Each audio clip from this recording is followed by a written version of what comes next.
ಒಂದು ಕ್ಷಣ ತಡೆಯಿರಿ. ನಾನು ಈಗ ನಿಮಗೆ ಹೇಳಲಿರುವುದು ಯಾವುದೇ ಧರ್ಮಗ್ರಂಥದ ಸಾಮಾನ್ಯ ಕಥೆ ಅಥವಾ ಉಪದೇಶವಲ್ಲ. ಇದು ಗರುಡ ಪುರಾಣದ ಆ ಕಹಿ ಮತ್ತು ಭಯಾನಕ ಸತ್ಯವಾಗಿದೆ, ಯಾವುದನ್ನು ಸಾವಿರಾರು ವರ್ಷಗಳಿಂದ ನಮ್ಮಿಂದ ಮರೆಮಾಡಲಾಗಿತ್ತು. ನಿಮಗೆ ತಿಳಿದಿದೆಯೇ, ಯಾವುದೇ ಮನೆಯಲ್ಲಿ ಒಂದು ಹೆಣ್ಣು ಮಗು ಜನ್ಮ ತಾಳುವುದು ಕೇವಲ ಶಾರೀರಿಕ ಅಥವಾ ಜೈವಿಕ ಘಟನೆಯಲ್ಲ. ಅದು ಪರಮಪಿತ ಪರಮಾತ್ಮನ ಒಂದು ಬಹಳ ಕಠಿಣ ಮತ್ತು ರಹಸ್ಯಮಯ ಆಯ್ಕೆಯಾಗಿದೆ. ಆದರೆ ಭಗವಂತ ಯಾವ ತಂದೆಗೆ, ಯಾವ ತಾಯಿಗೆ ಮತ್ತು ಯಾವ ಮನೆಗೆ ಹೆಣ್ಣು ಮಗುವನ್ನು ಆಯ್ಕೆ ಮಾಡುತ್ತಾನೆ? ಅತ್ಯಂತ ಭಯಾನಕ ಪ್ರಶ್ನೆಯೆಂದರೆ, ನಿಮ್ಮ ಮನೆ ಮತ್ತು ನಿಮ್ಮ ಕರ್ಮಗಳು ಆ ಆಯ್ಕೆಗೆ ನಿಜವಾಗಿಯೂ ಅರ್ಹವಾಗಿದ್ದವೆಯೇ? ಇಂದು ನಾವು ಗರುಡ ಪುರಾಣದ ಆ ಪುಟಗಳನ್ನು ತೆರೆಯುತ್ತಿದ್ದೇವೆ. ಯಾವುದು ನಿಮಗೆ ಹೇಳುತ್ತದೆ ಹೆಣ್ಣು ಮಕ್ಕಳು ಯಾವ ಮನೆಗಳಲ್ಲಿ ಹುಟ್ಟುತ್ತಾರೆ ಮತ್ತು ಏಕೆ? ಒಂದು ಹೆಣ್ಣು ಮಗು ಜನ್ಮ ತಾಳಿದ ತಕ್ಷಣ ಆ ಮನೆಯಲ್ಲಿದ್ದ ವ್ಯವಸ್ಥೆಯು ಸಂಪೂರ್ಣವಾಗಿ ಬದಲಾಗುತ್ತದೆ. ಈ ವಿಚಾರವನ್ನು ಬಹಳ ಗಮನದಿಂದ ಆಲಿಸಿ, ಏಕೆಂದರೆ ಕೊನೆಯಲ್ಲಿ ಗರುಡ ಪುರಾಣದ ಈ ಸತ್ಯವು ನಿಮ್ಮ ಜೀವನ ಮತ್ತು ನಿಮ್ಮ ಕುಟುಂಬವನ್ನು ನೋಡುವ ದೃಷ್ಟಿಕೋನವನ್ನು ಶಾಶ್ವತವಾಗಿ ಬದಲಾಯಿಸುತ್ತದೆ. ನಾವೆಲ್ಲರೂ ಭಾವಿಸುತ್ತೇವೆ ಯಾವುದೇ ಮನೆಯಲ್ಲಿ ಮಗು ಜನ್ಮ ತಾಳುವುದು ಪ್ರಕೃತಿಯ ನಿಯಮವೆಂದು. ಆದರೆ ಗರುಡ ಪುರಾಣ ಮತ್ತು ನಮ್ಮ ಪ್ರಾಚೀನ ಕರ್ಮ ಸಿದ್ಧಾಂತ ಈ ವಿಜ್ಞಾನಕ್ಕಿಂತ ತುಂಬಾ ಮುಂದಿನ ವಿಷಯವನ್ನು ಹೇಳುತ್ತದೆ. ಗರುಡ ಪುರಾಣ ಕೂಗಿ ಹೇಳುತ್ತದೆ, ಈ ಜಗತ್ತಿನಲ್ಲಿ ಯಾವುದೇ ಮನೆಯಲ್ಲಿ, ಯಾವುದೇ ಅಂಗಳದಲ್ಲಿ ಹೆಣ್ಣು ಮಗುವಿನ ಜನ್ಮವು ಯಾವುದೇ ಕಾಕತಾಳೀಯ ಅಥವಾ ಆಕಸ್ಮಿಕ ಘಟನೆಯಲ್ಲ. ಒಂದು ಮನೆಯಲ್ಲಿ ಒಂದು ಹೆಣ್ಣು ಮಗು ತನ್ನ ಮೊದಲ ಉಸಿರನ್ನು ತೆಗೆದುಕೊಳ್ಳುವಾಗ ಅದು ಕೇವಲ ಒಂದು ಮಗುವಿನ ಜನ್ಮವಲ್ಲ, ಅದು ಬ್ರಹ್ಮಾಂಡದ ಒಂದು ಬಹಳ ದೊಡ್ಡ ನಿರ್ಧಾರವಾಗಿರುತ್ತದೆ. ಭಗವಂತ ಪ್ರತಿಯೊಬ್ಬರಿಗೂ ಹೆಣ್ಣು ಮಗುವನ್ನು ಕೊಡುವುದಿಲ್ಲ.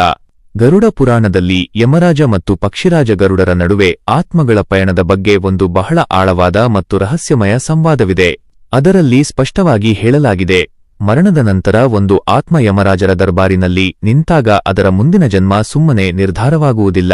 ಜಾಗ ಖಾಲಿ ಇದೆ ಎಂದು ಆತ್ಮವನ್ನು ಯಾವುದೇ ಮನೆಗೆ ಕಳುಹಿಸುವುದಿಲ್ಲ. ಆತ್ಮವನ್ನು ಎಲ್ಲಿ ಕಳುಹಿಸಲಾಗುತ್ತದೆಯೋ ಅಲ್ಲಿ ಅದಕ್ಕೊಂದು ಉದ್ದೇಶವಿರುತ್ತದೆ, ಅಲ್ಲಿ ಅದರ ಕರ್ಮಗಳ ಉಳಿದ ಋಣವಿರುತ್ತದೆ.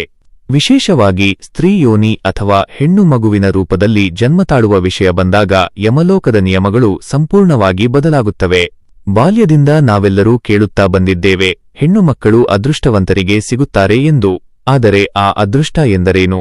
ಆ ಅದೃಷ್ಟ ಆಕಾಶದಿಂದ ಉದುರುವುದಿಲ್ಲ, ಅದು ಆ ತಂದೆಯ ಮತ್ತು ತಾಯಿಯ ಹಿಂದಿನ ಜನ್ಮದ ಕರ್ಮಗಳ ಫಲವಾಗಿರುತ್ತದೆ. ಗರುಡ ಪುರಾಣದ ಅತ್ಯಂತ ಕಹಿ ಮತ್ತು ಸತ್ಯವಾದ ವಿಷಯವನ್ನು ಈಗ ಕೇಳಿ. ಶಾಸ್ತ್ರಗಳಲ್ಲಿ ವರ್ಣನೆ ಬರುತ್ತದೆ, ಒಬ್ಬ ವ್ಯಕ್ತಿಯ ಹಿಂದಿನ ಜನ್ಮಗಳ ಪಾಪ ಅಥವಾ ಉಳಿದ ಋಣ ಬಹಳ ಭಾರಿಯಾಗಿದ್ದರೆ, ಆತ ಹಿಂದಿನ ಜನ್ಮದಲ್ಲಿ ಯಾರದಾದರೂ ಹಣವನ್ನು ತಿಂದಿದ್ದರೆ ಅಥವಾ ಯಾರಿಗಾದರೂ ತೊಂದರೆ ಕೊಟ್ಟಿದ್ದರೆ, ಪ್ರಕೃತಿಯು ಆ ಉಳಿದ ಸಾಲವನ್ನು ವಸೂಲಿ ಮಾಡಲು ಅವನ ಮನೆಯಲ್ಲಿ ಒಂದು ಗಂಡು ಮಗುವನ್ನು ಜನ್ಮ ನೀಡುತ್ತದೆ. ಹೆಚ್ಚಿನ ಮನೆಗಳಲ್ಲಿ ಗಂಡು ಮಕ್ಕಳು ಕೇವಲ ತಂದೆಯ ಹಳೆಯ ಸಾಲವನ್ನು ವಸೂಲಿ ಮಾಡಲು, ಅವನ ಸಂಪತ್ತಿನ ಭಾಗವನ್ನು ಪಡೆಯಲು ಮತ್ತು ಅವನ ಪುಣ್ಯಗಳನ್ನು ಅನುಭವಿಸಲು ಬರುತ್ತಾರೆ. ಅವರು ನಿಮ್ಮಿಂದ ಏನನ್ನೂ ತೆಗೆದುಕೊಳ್ಳಬೇಕಾದ ಆತ್ಮಗಳು.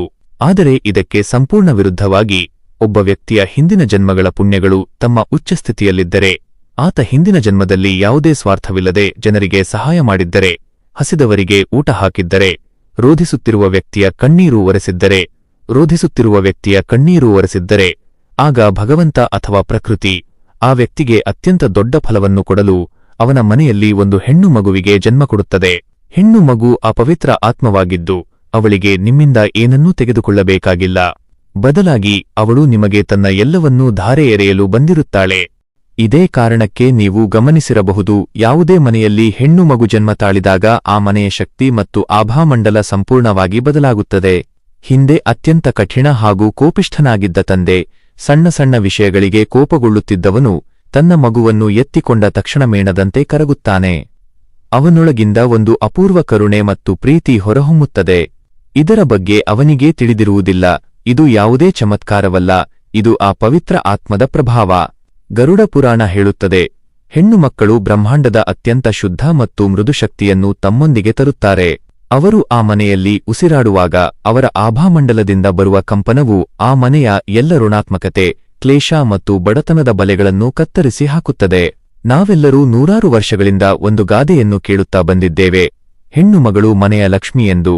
ಆದರೆ ನಮ್ಮ ಬುದ್ಧಿ ಚಿಕ್ಕದಾಗಿದ್ದು, ಲಕ್ಷ್ಮಿಯ ಅರ್ಥವನ್ನು ಕೇವಲ ಹಣ ಅಥವಾ ಧನವೆಂದು ತಿಳಿದುಕೊಂಡಿದ್ದೇವೆ.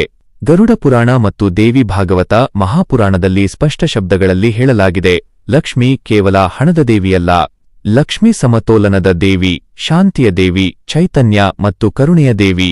ಈ ಸಕಾರಾತ್ಮಕ ಶಕ್ತಿಯು ಎಂದಿಗೂ ಅಂತಹ ಮನೆಯಲ್ಲಿ ಉಳಿಯುವುದಿಲ್ಲ. ಎಲ್ಲಿ ಜನರ ನಡುವೆ ಅವಮಾನವಿರುತ್ತದೆಯೋ, ಪ್ರತಿ ಮಾತಿಗೆ ಜಗಳ ನಡೆಯುತ್ತದೆಯೋ, ಸ್ತ್ರೀಯರನ್ನು ಪಾದರಕ್ಷೆಯಂತೆ ಕಾಣುತ್ತಾರೋ ಮತ್ತು ಸ್ವಾರ್ಥವೇ ತುಂಬಿರುತ್ತದೆಯೋ.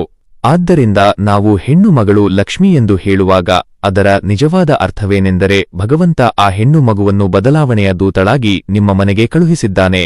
ಅವಳು ಖಾಲಿ ಕೈಯಿಂದ ಬರುವುದಿಲ್ಲ. ತನ್ನ ಹಿಂದಿನ ಹಲವು ಜನ್ಮಗಳಲ್ಲಿ ಸಂಗ್ರಹಿಸಿದ ಪುಣ್ಯಗಳನ್ನು ತರುತ್ತಾಳೆ. ಅವಳು ತನ್ನ ಸಣ್ಣ ಹೆಜ್ಜೆಗಳಿಂದ ನಿಮ್ಮ ಮನೆಯಲ್ಲಿ ನಡೆಯುವಾಗ ಆಕೆಯ ಪಾದಗಳು ನಿಮ್ಮ ಮನೆಯ ವಾಸ್ತುದೋಷಗಳನ್ನು ಮತ್ತು ನಕಾರಾತ್ಮಕ ಶಕ್ತಿಯನ್ನು ನಾಶಮಾಡುತ್ತಿರುತ್ತವೆ. ಇದೇ ಕಾರಣಕ್ಕೆ ನಿಮ್ಮ ಸುತ್ತಲೂ ನೀವು ಅನೇಕ ಕುಟುಂಬಗಳನ್ನು ನೋಡಿರಬಹುದು. ಹೆಣ್ಣು ಮಗು ಜನ್ಮ ತಾಳುವ ಮುನ್ನ ಅವರು ಸಾಲದಲ್ಲಿ ಮುಳುಗಿದ್ದರೂ ಮನೆಯಲ್ಲಿ ಬಡತನವಿತ್ತು. ಆದರೆ ಆ ಅಂಗಳದಲ್ಲಿ ಹೆಣ್ಣು ಮಗುವಿನ ನಗೆಯ ಧ್ವನಿ ಮೊಳಗಿದ ತಕ್ಷಣ ತಂದೆಯ ವ್ಯಾಪಾರ ವೃದ್ಧಿಯಾಯಿತು, ನಿಂತಿದ್ದ ಪ್ರಗತಿ ಪ್ರಾರಂಭವಾಯಿತು ಮತ್ತು ಮನೆಯಲ್ಲಿ ಸುಖಶಾಂತಿ ನೆಲೆಸಿತು. ಜನರು ಇದನ್ನು ಕೇವಲ ಕಾಕತಾಳೀಯ ಎಂದು ಭಾವಿಸುತ್ತಾರೆ. ಆದರೆ ವಾಸ್ತವದಲ್ಲಿ ಶಾಸ್ತ್ರಗಳು ಇದನ್ನು ಪುಣ್ಯಗಳ ಹಸ್ತಾಂತರ ಎಂದು ತಿಳಿಯುತ್ತವೆ. ಆ ಹೆಣ್ಣು ಮಗುವಿನ ಪವಿತ್ರ ಆತ್ಮ ತನ್ನ ತಂದೆಯ ಕಷ್ಟಗಳನ್ನು ನೋಡಿ ತನ್ನ ಪುಣ್ಯದ ಒಂದು ಭಾಗವನ್ನು ತಂದೆಯ ಭಾಗ್ಯಕ್ಕೆ ಧಾರೆ ಎರೆಯುತ್ತದೆ. ಆದರೆ ಇಲ್ಲಿ ಒಂದು ಬಹಳ ಆಳವಾದ ಮತ್ತು ಭಯಾನಕ ಪ್ರಶ್ನೆ ಉದ್ಭವಿಸುತ್ತದೆ. ಹೆಣ್ಣು ಮಕ್ಕಳು ನಿಜವಾಗಿಯೂ ಇಷ್ಟು ಪವಿತ್ರವಾಗಿದ್ದರೆ, ಅವರು ಪುಣ್ಯಗಳ ಫಲವಾಗಿದ್ದರೆ, ಇಂದಿನ ಸಮಾಜದಲ್ಲಿ ಅನೇಕ ಮನೆಗಳಲ್ಲಿ ಹೆಣ್ಣು ಮಗು ಜನ್ಮ ತಾಳಿದಾಗ ಶೋಕ ಏಕೆ ನಡೆಯುತ್ತದೆ? ಇನ್ನು ಕೆಲವು ಕುಟುಂಬಗಳಲ್ಲಿ ವೈದ್ಯರು ಹೆಣ್ಣು ಎಂದು ಹೇಳಿದ ತಕ್ಷಣ ತಂದೆಯ ಮುಖ ತಗ್ಗುತ್ತದೆ ಏಕೆ? ಗರ್ಭದಲ್ಲೇ ಮಗುವನ್ನು ಏಕೆ ಕೊಲ್ಲುತ್ತಾರೆ? ಅಥವಾ ಜನ್ಮ ತಾಳಿದ ನಂತರ ಅವರಿಗೆ ಜೀವನದುದ್ದಕ್ಕೂ ನೀವು ಹೊರೆ, ಬೇರೆಯವರ ಆಸ್ತಿ ಎಂಬ ಭಾವನೆ ಕೊಡುತ್ತಾರೆ ಏಕೆ? ಈ ಪ್ರಶ್ನೆ ಬಹಳ ಮುಖ್ಯವಾದದ್ದು. ಇದಕ್ಕೆ ಉತ್ತರ ಗರುಡ ಪುರಾಣದ ಕರ್ಮ ಸಿದ್ಧಾಂತದಲ್ಲಿ ಸಿಗುತ್ತದೆ. ಶಾಸ್ತ್ರಗಳಲ್ಲಿ ಹೇಳಲಾಗಿದೆ, ಯಮಲೋಕದಿಂದ ಧರೆಗೆ ಬರುವ ಆತ್ಮವು ತಾಯಿಯ ಗರ್ಭಕ್ಕೆ ಬರುವ ಮೊದಲೇ ಆ ಕುಟುಂಬದ ಮಾತಾಪಿತರ ಮನಸ್ಸಿನ ವಿಚಾರಗಳ ಶಕ್ತಿಯನ್ನು ಅನುಭವಿಸುತ್ತದೆ. ಆ ಕುಟುಂಬದ ಮನಸ್ಸಿನಲ್ಲಿ ಭಯವಿದ್ದರೆ, ಮದುವೆಯಲ್ಲಿ ಧನ ಕೊಡಬೇಕೆಂಬ ಚಿಂತೆಯಿದ್ದರೆ, ಸ್ತ್ರೀಯರ ಬಗ್ಗೆ ಗೌರವವಿಲ್ಲದಿದ್ದರೆ, ಯಾವುದೇ ಉನ್ನತ ಕೋಟಿಯ ಶುದ್ಧ ಆತ್ಮ ಆ ಗರ್ಭಕ್ಕೆ ಪ್ರವೇಶಿಸುವುದಿಲ್ಲ. ಅವಳು ಆ ಮಲಿನ ಅಂಗಳದಿಂದ ಹಿಂತಿರುಗುತ್ತಾಳೆ. ಆಗ ಆ ಮನೆಯಲ್ಲಿ ಯಾರು ಜನ್ಮ ತಾಳುತ್ತಾರೆ? ಹಿಂದಿನ ಜನ್ಮದಲ್ಲಿ ಆ ಕುಟುಂಬದ ದೊಡ್ಡ ಶತ್ರುವಾಗಿದ್ದ ಆತ್ಮ ಹುಟ್ಟುತ್ತದೆ.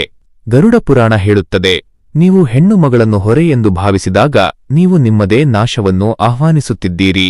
ಆದರೆ ಕೆಲವೊಮ್ಮೆ ಈ ನಿಯಮಕ್ಕೆ ಒಂದು ವಿನಾಯಿತಿಯೂ ಇದೆ. ಒಂದು ಸತ್ಯವಿದೆ, ಅದು ನಿಮ್ಮ ಕಣ್ಣಿನಲ್ಲಿ ಕಣ್ಣೀರು ತರಿಸುತ್ತದೆ. ಕೆಲವೊಮ್ಮೆ ಬಹಳ ಹಳೆಯ ಚಿಂತನೆಯುಳ್ಳ ಕಠಿಣ ಮತ್ತು ಲೋಭಿ ಕುಟುಂಬಗಳಲ್ಲೂ ಒಂದು ಬಹಳ ಶುದ್ಧ ಮತ್ತು ಪವಿತ್ರ ಹೆಣ್ಣು ಮಗು ಜನ್ಮ ತಾಳುತ್ತದೆ. ಅವಳು ಆ ಮನೆಗೆ ಬರುತ್ತಾಳೆ, ಆದರೆ ಅಲ್ಲಿ ಅವಳಿಗೆ ಪ್ರೀತಿ ಸಿಗುವುದಿಲ್ಲ, ಸಮಾನ ಹಕ್ಕು ಸಿಗುವುದಿಲ್ಲ. ಏಕೆ ಗೊತ್ತೇ? ಗರುಡ ಪುರಾಣದ ಪ್ರಕಾರ ಅಂತಹ ಹೆಣ್ಣು ಮಕ್ಕಳು ಸಾಮಾನ್ಯ ಆತ್ಮಗಳಲ್ಲ, ಅವರು ಪರಿವರ್ತನಾಕಾರಿ ಶಕ್ತಿಗಳು, ಅತ್ಯಂತ ಶಕ್ತಿಶಾಲಿ ಆತ್ಮಗಳು. ಅವರು ಆ ಮನೆಗೆ ಬರುವುದು ಆ ಮನೆ ಒಳ್ಳೆಯದಾಗಿದೆ ಎಂದಲ್ಲ, ಆ ಮನೆಯ ಕತ್ತಲೆಯನ್ನು ಕತ್ತರಿಸಲು ಬರುವ ದೀಪದಂತೆ.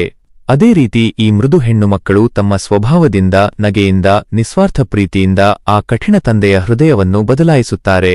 ಅವರು ಆ ಕಲ್ಲು ಹೃದಯದ ಹಿರಿಯರ ದೃಷ್ಟಿಕೋನವನ್ನು ಬದಲಾಯಿಸುತ್ತಾರೆ.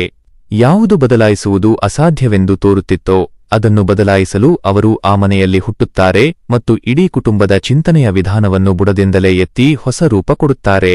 ಈಗ ಕೇಳಿ, ನೀವು ವಿಡಿಯೋದ ಆರಂಭದಿಂದಲೇ ಕಾಯುತ್ತಿದ್ದ ಅತ್ಯಂತ ಆಳವಾದ ರಹಸ್ಯವನ್ನು. ಇಂದು ನಿಮ್ಮ ಮನೆಯಲ್ಲಿರುವ ನಿಮ್ಮ ತೊಡೆಯ ಮೇಲೆ ಕುಳಿತುಕೊಳ್ಳುವ ಆ ಹೆಣ್ಣು ಮಗು ಕೇವಲ ಆಕಸ್ಮಿಕವೇ? ಗರುಡ ಪುರಾಣದ ಆಳಕ್ಕೆ ಇಳಿದರೆ ತಿಳಿಯುತ್ತದೆ, ಮರಣದ ನಂತರ ಆತ್ಮದ ಪಯಣ ಬಹಳ ಜಟಿಲವಾಗಿದೆ. ಪ್ರತಿ ಜನ್ಮ ಒಂದು ಅಪೂರ್ಣ ಸಂಬಂಧ ಮತ್ತು ಋಣದ ಲೆಕ್ಕವಾಗಿದೆ. ಇಂದು ನಿಮ್ಮ ಅಂಗಳದಲ್ಲಿ ಆಡುತ್ತಿರುವ ಆ ಹೆಣ್ಣು ಮಗು ಹಿಂದಿನ ಯಾವುದೋ ಜನ್ಮದಲ್ಲಿ ನಿಮ್ಮ ತಾಯಿಯಾಗಿದ್ದಿರಬಹುದು. ಒಮ್ಮೆ ಯೋಚಿಸಿ, ಹಿಂದಿನ ಜನ್ಮದಲ್ಲಿ ನೀವು ಮಗುವಾಗಿದ್ದಾಗ ನಿಮ್ಮ ತಾಯಿ ತನ್ನ ಹೊಟ್ಟೆ ಕಟ್ಟಿ ನಿಮಗೆ ಊಟ ಹಾಕಿದ್ದಳು, ತನ್ನ ರಾತ್ರಿಯ ನಿದ್ದೆ ಕಳೆದು ನಿಮ್ಮನ್ನು ಮಲಗಿಸಿದ್ದಳು, ನಿಸ್ವಾರ್ಥವಾಗಿ ತನ್ನ ಎಲ್ಲವನ್ನೂ ನಿಮ್ಮ ಮೇಲೆ ಸುರಿದಿದ್ದಳು. ಆದರೆ ಅವಳು ವೃದ್ಧಳಾದಾಗ ಬಹುಶಃ ನೀವು ಅವಳ ಸೇವೆ ಮಾಡಲಿಲ್ಲ, ಅವಳ ಋಣವನ್ನು ತೀರಿಸಲಿಲ್ಲ. ಆದ್ದರಿಂದ ಪ್ರಕೃತಿ ಮತ್ತು ಕರ್ಮಗಳ ಗಣಿತವು ಆ ಅಪೂರ್ಣ ಪ್ರೀತಿಯನ್ನು ಪೂರೈಸಲು ಅದೇ ಆತ್ಮವನ್ನು ಈ ಜನ್ಮದಲ್ಲಿ ನಿಮ್ಮ ಹೆಣ್ಣು ಮಗುವಾಗಿ ಕಳುಹಿಸಿದೆ.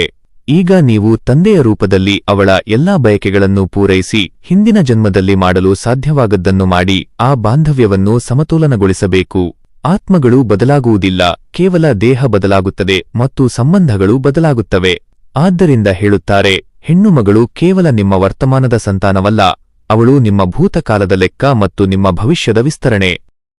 ಇನ್ನೊಂದು ಪ್ರಶ್ನೆ, ಹೆಣ್ಣು ಮಕ್ಕಳನ್ನು ಗಂಡು ಮಕ್ಕಳಿಗಿಂತ ಕಡಿಮೆ ಅಂದುಕೊಳ್ಳುವ ಪ್ರತಿಯೊಬ್ಬ ವ್ಯಕ್ತಿಯನ್ನು ಒಳಗಿನಿಂದ ನಡುಗಿಸುವ ವಿಷಯವಿದು. ಹೆಣ್ಣು ಮಗುವಿನ ಜನ್ಮ ಕರ್ಮಗಳೊಂದಿಗೆ ಸಂಬಂಧಿಸಿದ್ದರೆ ಅವಳು ನಿಮ್ಮ ಮನೆಗೆ ಪುಣ್ಯಗಳ ಭಂಡಾರವನ್ನು ತಂದರೆ, ಬಡತನ ನಾಶ ಮಾಡಲು ಬಂದಿದ್ದರೆ ಅವಳನ್ನು ಕಡಿಮೆ ಎಂದು ತಿಳಿಯುವುದು, ಅವಳ ಶಿಕ್ಷಣಕ್ಕೆ ಖರ್ಚು ಮಾಡದಿರುವುದು, ಜನ್ಮದಿಂದಲೇ ಬೇರೆಯವರ ಆಸ್ತಿ ಎಂದು ತಿಳಿಯುವುದು ನಿಮ್ಮದೇ ಅದೃಷ್ಟಕ್ಕೆ ನೀವೇ ಒದೆಯುವುದಲ್ಲವೇ? ನೀವು ಒಂದು ಹೆಣ್ಣು ಮಗಳನ್ನು ನಿರಾಕರಿಸಿದಾಗ, ಅವಳ ಧ್ವನಿಯನ್ನು ದಬ್ಬಿದಾಗ, ಅವಳಿಗೆ ಅವಳ ಸಹೋದರನಿಗಿಂತ ಕಡಿಮೆ ಪ್ರೀತಿ ಕೊಟ್ಟಾಗ ನೀವು ಕೇವಲ ಸಾಮಾಜಿಕ ಅಪರಾಧ ಮಾಡುತ್ತಿಲ್ಲ, ಒಂದು ಬಹಳ ದೊಡ್ಡ ಆಧ್ಯಾತ್ಮಿಕ ಮೂರ್ಖತನ ಮಾಡುತ್ತಿದ್ದೀರಿ. ಭಗವಂತ ನಿಮಗೆ ವಿಶೇಷವಾಗಿ ಆಯ್ಕೆ ಮಾಡಿ ಕಳುಹಿಸಿದ ದೈವೀ ಶಕ್ತಿಯನ್ನು ನಿರಾಕರಿಸುತ್ತಿದ್ದೀರಿ. ಗರುಡ ಪುರಾಣ ಸ್ಪಷ್ಟವಾಗಿ ಹೇಳುತ್ತದೆ, ತನ್ನ ಹೆಣ್ಣುಮಗಳ ಕಣ್ಣೀರಿಗೆ ಕಾರಣನಾಗುವ ವ್ಯಕ್ತಿಯ ಪುಣ್ಯಗಳ ನಾಶ ತಕ್ಷಣವೇ ಪ್ರಾರಂಭವಾಗುತ್ತದೆ. ಅಂತಹ ಮನೆಯಿಂದ ಲಕ್ಷ್ಮೀ ಮತ್ತು ಶಾಂತಿ ಶಾಶ್ವತವಾಗಿ ನಿರ್ಗಮಿಸುತ್ತವೆ. ಪ್ರತಿ ಆತ್ಮವೂ ಮಗುವಿನ ರೂಪದಲ್ಲಿ ಧರೆಗೆ ಬರುವಾಗ ತನ್ನೊಂದಿಗೆ 3 ವಿಷಯಗಳನ್ನು ತರುತ್ತದೆ: ಹಿಂದಿನ ಜನ್ಮದ ಸಂಸ್ಕಾರಗಳು, ಅಪೂರ್ಣ ಕರ್ಮಗಳ ಲೆಕ್ಕ ಮತ್ತು ಒಂದು ಉದ್ದೇಶ. ನಿಮ್ಮ ಹೆಣ್ಣು ಮಗಳನ್ನು ಗಮನವಿಟ್ಟು ನೋಡಿ. ಬಾಲ್ಯದಿಂದಲೇ ಎಲ್ಲರಿಗೂ ಸಹಾಯ ಮಾಡುವವಳು, ತನ್ನ ಆಟದ ಸಾಮಗ್ರಿಗಳನ್ನು ಇತರರಿಗೆ ಕೊಡುವವಳು, ಇತರರ ದುಃಖ ನೋಡಲಾರದವಳು ಬಹುಶಃ ಹಿಂದಿನ ಜನ್ಮದ ದೊಡ್ಡ ಸಂತಳಾಗಿದ್ದಿರಬಹುದು. ಪ್ರತಿ ಕಷ್ಟದಲ್ಲೂ ನಿರ್ಭಯವಾಗಿ ನಿಲ್ಲುವವಳು ನಿಮ್ಮ ಕುಟುಂಬಕ್ಕೆ ಸಾಹಸ ಕಲಿಸಲು ಬಂದಿರುವ ಯೋಧೆಯಾಗಿರಬಹುದು. ಕೆಲವೊಮ್ಮೆ ಮನೆಗಳಲ್ಲಿ ಒಂದು ದುಃಖಕರ ಘಟನೆ ನಡೆಯುತ್ತದೆ. ಹೆಣ್ಣು ಮಗು ಜನ್ಮತಾಳಿ ಇಡೀ ಮನೆಯನ್ನು ಸಂತೋಷದಿಂದ ತುಂಬಿಸಿ ಚಿಕ್ಕ ವಯಸ್ಸಿನಲ್ಲಿಯೇ ಈ ಜಗತ್ತನ್ನು ಬಿಟ್ಟು ಹೋಗುತ್ತಾಳೆ. ಶಾಸ್ತ್ರಗಳ ಪ್ರಕಾರ ಅಂತಹ ಆತ್ಮಗಳು ಆ ಕುಟುಂಬದೊಂದಿಗೆ ಅತ್ಯಲ್ಪ ಕರ್ಮದ ಲೆಕ್ಕವನ್ನು ಮಾತ್ರ ಹೊಂದಿರುತ್ತವೆ. ಅವರು ತಮ್ಮ ಉಳಿದ ಋಣವನ್ನು ತೀರಿಸಲು ಅಥವಾ ನಿಮಗೆ ಒಂದು ಆಳವಾದ ಆಧ್ಯಾತ್ಮಿಕ ಪಾಠ ಕಲಿಸಲು ಬರುತ್ತವೆ. ಒಂದು ಶುದ್ಧ ಆತ್ಮವು ಹೆಣ್ಣು ಮಗುವಿನ ರೂಪದಲ್ಲಿ ನಿಮ್ಮ ಮನೆಯಲ್ಲಿ ಜನ್ಮ ತಾಳಿದಾಗ ಆಕೆಗೆ ಅತ್ಯುತ್ತಮ ಶಿಕ್ಷಣ ನೀಡುವುದು, ಸ್ವಾತಂತ್ರ್ಯ ನೀಡುವುದು ಮತ್ತು ಸ್ವಂತ ನಿರ್ಧಾರಗಳನ್ನು ತೆಗೆದುಕೊಳ್ಳುವ ಗೌರವ ನೀಡುವುದು ಪೋಷಕರ ಅತ್ಯಂತ ದೊಡ್ಡ ಕರ್ಮದ ಜವಾಬ್ದಾರಿಯಾಗಿದೆ. ಒಂದು ತಂದೆ ಈ ಜವಾಬ್ದಾರಿಯನ್ನು ಪೂರ್ಣ ಪ್ರಾಮಾಣಿಕತೆಯಿಂದ ನಿರ್ವಹಿಸಿದಾಗ ಇಡೀ ಕುಟುಂಬದ ಅದೃಷ್ಟ ಮತ್ತು ಆಧ್ಯಾತ್ಮಿಕ ಮಟ್ಟ ಉನ್ನತಕ್ಕೇರುತ್ತದೆ. ನಿಮ್ಮ ಮನೆಯಲ್ಲಿ ಹೆಣ್ಣು ಮಗು ಇದ್ದರೆ ಇಂದು ಆಕೆಯ ಮುಖವನ್ನು ನೋಡಿ ಭಗವಂತನಿಗೆ ಧನ್ಯವಾದ ಅರ್ಪಿಸಿ. ಬೀದಿಯಲ್ಲಿ ಅಥವಾ ಸಮಾಜದಲ್ಲಿ ಕಾಣುವ ಪ್ರತಿ ಸ್ತ್ರೀಗೂ ಆ ಗೌರವವನ್ನು ನೀಡಿ, ಏಕೆಂದರೆ ನಿಮ್ಮ ಈ ಪವಿತ್ರ ದೃಷ್ಟಿಯೇ ನಿಮ್ಮ ಮುಂದಿನ ಜನ್ಮದ ಅದೃಷ್ಟವನ್ನು ನಿರ್ಧರಿಸುತ್ತದೆ. ಹೆಣ್ಣು ಮಗಳು ಪರಮಪಿತ ಪರಮಾತ್ಮನ ಅತ್ಯಂತ ಸುಂದರ ಹುಡುಗೊರೆ. ನಿಮ್ಮ ಮನೆಯಲ್ಲೂ ಒಂದು ಮುದ್ದಾದ ಹೆಣ್ಣು ಮಗುವಿದ್ದರೆ ಇಂದೇ ಆಕೆಯ ಚೈತನ್ಯಕ್ಕೆ ಮತ್ತು ದೈವಿ ಸನ್ನಿಧಿಗೆ ಧನ್ಯವಾದ ಅರ್ಪಿಸಿ.